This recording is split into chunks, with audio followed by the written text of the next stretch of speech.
Salut les Z! Aujourd'hui une vidéo zéro déchet que j'avais très envie de faire sur les premiers pas dans la démarche zéro déchet. Si toi aussi ça t'interpelle, si toi aussi tu as envie de commencer à essayer, à changer tes habitudes de consommation, à œuvrer à ton niveau pour réduire ton impact environnemental. Ça change tellement de choses dans ses habitudes, dans sa maison, qu'il faut pouvoir y aller pas à pas, progressivement, tranquillement, parce que sinon on se dégoûte et puis on se sacrifie, on est frustré et voilà, ça ne tient pas dans la durée. Ce que je peux déjà te dire en termes de messages encourageants, si tu as envie de t'y mettre, c'est que nous, en un an, on est passé à un bocal en guise de poubelle. C'est-à-dire qu'on n'a plus de poubelle dans la maison. Et on a considérablement réduit les poubelles que l'on jette. On doit jeter une poubelle de 20 litres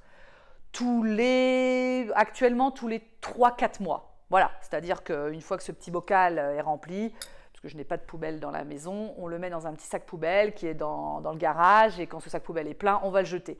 Plus la déchetterie, plus le compost, mais ça, je pourrais en parler dans d'autres vidéos. Là, ce que j'avais envie de transmettre, c'est les premiers pas, les premiers gestes, ce qui va pouvoir te faire avoir une action, sans forcément d'ailleurs être zéro déchet, mais pour réduire tes déchets. Tu t'en rendras très vite compte chez toi, les principaux déchets sont des déchets d'emballage. Et donc, c'est le premier truc auquel on va s'attaquer, à réduire les emballages inutiles, c'est-à-dire les emballages qui ne servent qu'à conserver les aliments dans la grande surface où tu vas les acheter, ou l'emballage qui va juste servir au transport entre le commerce, la grande surface ou le commerce, et chez toi. Et donc déjà, si tu réduis, si tu supprimes, puisque c'est la première règle, hein, c'est la suppression, le refus de ces emballages, tu vas voir diminuer énormément ta poubelle. Je voulais ajouter que même si aujourd'hui, dans beaucoup d'endroits, les consignes de tri sur le plastique ont été étendues et qu'on peut jeter beaucoup de choses dans cette poubelle, les pots de yaourt, les emballages justement, tous les plastiques en général, les consignes qu'on vous donne, c'est jeter tout le plastique. Il faut que vous sachiez que seulement 15% de ce plastique va être réellement recyclé. Donc, quelque part, même si vous recyclez plus, vous ne réduisez pas forcément votre impact environnemental. Alors, c'est très bien de plus recycler, mais voilà, c'est pas suffisant. Et de toute façon, le recyclage va générer de la pollution et la fabrication de votre emballage, de votre déchet initialement, en aura aussi produit. Donc, l'intérêt de supprimer les emballages, c'est de ne plus avoir ces pollutions à la production et au recyclage. Pour pouvoir vous passer des emballages, vous avez déjà donné un petit exemple très simple à mettre en œuvre, mais qui est un bon premier pas, c'est à la boulangerie de refuser le papier qui enveloppe la baguette. Alors oui, je sais, ça va vous mettre de la farine sur vos fauteuils de voiture ou peut-être sur vos vêtements, mais dans ces cas-là, il suffit de prendre un sac en tissu ou de vous trouver un joli tote bag comme celui-là et puis vous mettez votre pain dedans et ça résout votre problème de farine. Donc le premier pas, c'est de vous constituer des emballages de substitution qui vont vous servir au transport.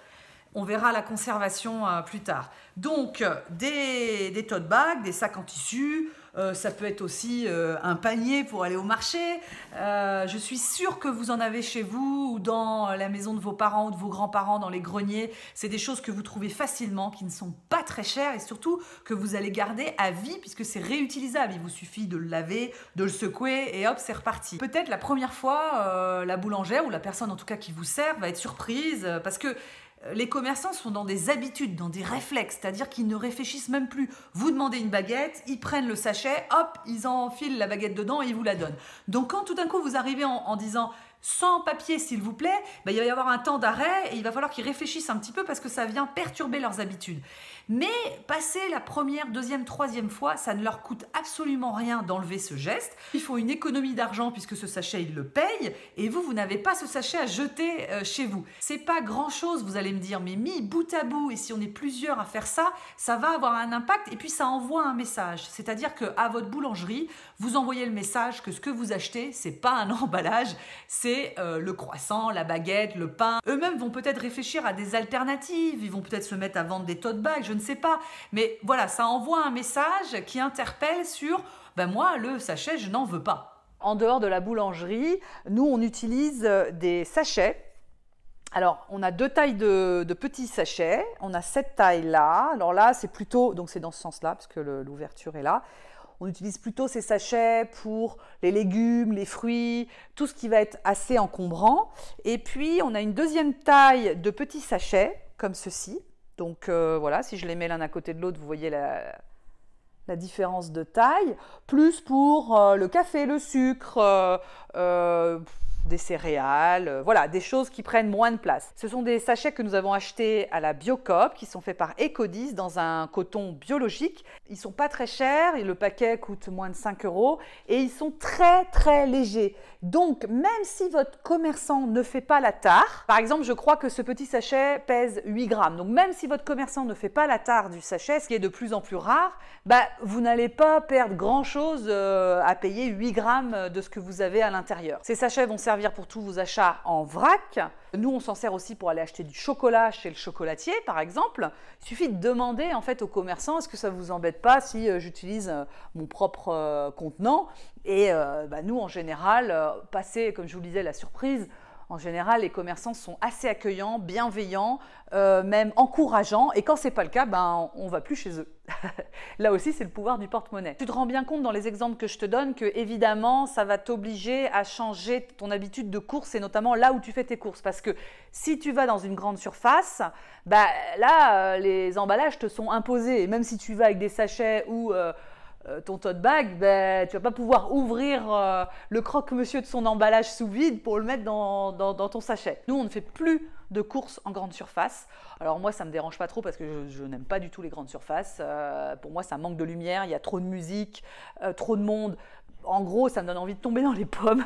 Donc, ce n'est pas mon activité favorite. Et donc, on privilégie aujourd'hui nos courses Biocoop, donc beaucoup plus petites surfaces, et les commerçants locaux. Ce qui est assez intéressant parce que le ZD, c'est aussi réduire son impact carbone et plutôt privilégier le local. Ce qui est satisfaisant, c'est que là, on a le sentiment de donner notre argent à une économie locale, à des gens qui sont proches de vous, qui vont vous conseiller, que vous voyez régulièrement, avec qui vous tissez des liens. En fait, la démarche zéro déchet, elle va bien au-delà de l'impact écologique. Pour la conservation des aliments, le sachet va pas toujours être très adapté au frigo. Nous, on conserve le fromage qu'on achète en fromagerie dans des petits sachets comme ça, ça ne change rien. Mais sinon, pour tout ce qui va être aliments plutôt humides, on utilise des bocaux. Voilà, c'est les fameux bocaux, j'allais dire, de Bea Johnson, qui a remis au goût du jour les bocaux Le Parfait. Il y en a plusieurs tailles. Voilà, là, on est sur une taille plus petite, de 3/4 de litre, ça va jusqu'à 2 litres, même au-delà, je crois.